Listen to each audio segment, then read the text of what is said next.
soit qui est honneur. Utiliser, il est un plaisir pour moi, car il y a d'autres personnes qui sont mises à même pour faire ce travail.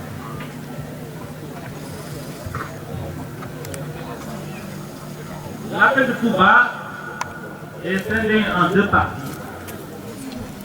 La vie de l'école et l'école de la vie. Sa lecture, est une joie qui amène le lecteur à appeler brutalement les pages une à une. Dans la première partie, la vie de l'école, Karamo, jeune professeur de PS, défend à corps et à cri sa discipline qu'il juge négligée, minimisée, voire infantilisée dans les établissements scolaires. Karamo, avec un zèle sans faille, se bat donc bec et ongle pour qu'on reconnaisse les professeurs d'EPS comme étant des intellectuels accomplis et non comme des amuseurs d'enfants, comme le dit de façon narquoise le narrateur, pour qu'ils puissent occuper des postes de responsabilité qui jusque-là leur étaient interdits. Et tout vient à point à qui s'attendre. Voilà que par une aubaine, mais aussi par abnégation, Karamo vient d'être commis principal au sein de Nyamakunda par l'entremise de Konda, son ami et inspecteur académique. C'est fier comme Artapa que Karamo endosse ce nouvel habit de principal, heureux d'être pionnier dans sa discipline, espérant ses collègues dans ce ciel. Mais c'est aussi avec une certaine appréhension qu'il accueille cette bonne nouvelle. La peur de ne pas être à la hauteur. Karamo va être confronté à deux difficultés une fois à Jamakunda. La barrière de la langue de la vente et le fait que les Jamakundois demeurent un peuple fermé aussi.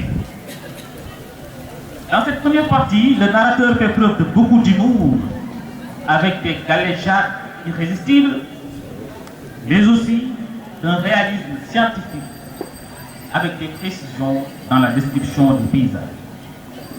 Le narrateur porte un regard critique sur le problème de l'éducation, les grèves des professeurs, la rétention des notes, le renvoi anarchique et délibéré des élèves par certains professeurs au mépris des textes. Karamo va lutter désespérément contre ce système.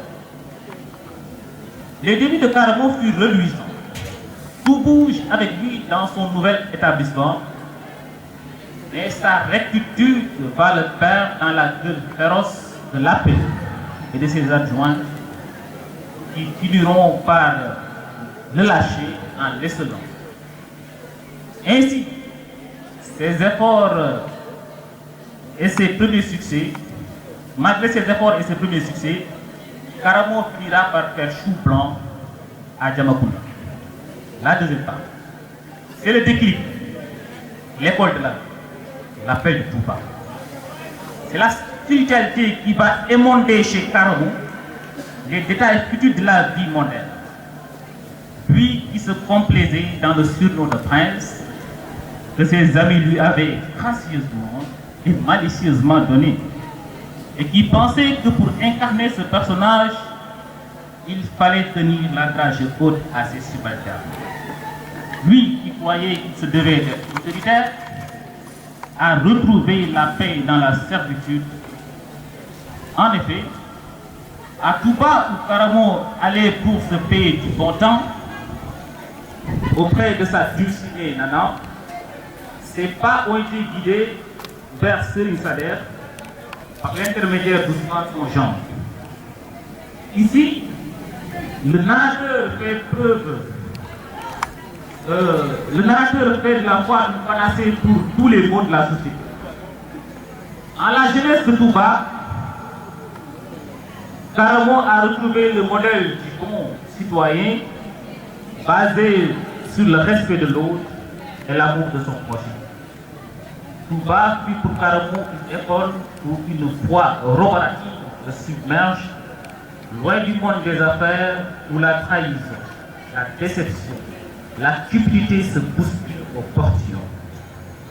Ainsi, après le Magal, c'est un autre Karamou, débarrassé de sa haine, imbu de pardon et de magnanimité, qui retourne à Djamapunda. Aidé par sa foi toute neuve, il est prêt à émousser les aspérités des relations tendues, prêt à pardonner. Donc prêt à pardonner. À l'issue de ma lecture, sans me le demander à l'auteur, je suis convaincu que ce roman est hautement autobiographique, avec bien sûr un soupçon de fiction, il me semble. Un soupçon de fiction parce qu'en fait, il s'agit d'une fiction. Donc, c'est ça qu'on a préparé pour aujourd'hui. Mais j'ai été agréablement surpris par le livre. Hein. Voilà, c'est donc ce qu'on a pu préparer. Je vous remercie. Merci, M. Diaye. C'est un résumé fidèle et très bien fait du livre. Mais j'ai oublié parce que je disais que c'est un roman hautement biographique. Mais bien sûr, Camille a dit qu'il se peut que l'auteur ne soit aucun de ses personnages. Mais il y a de fortes chances qu'il soit tous ces personnages là. Donc ça montre qu'il y a un peu de réalité dans ce que monsieur le professeur a bien voulu dire. merci. Moussa Ndiaye n'est pas professeur de lettres, il est professeur de je le rappelle. Mais c'est un amoureux, bien sûr, des lettres. Merci, chers élèves, sous vos applaudissements.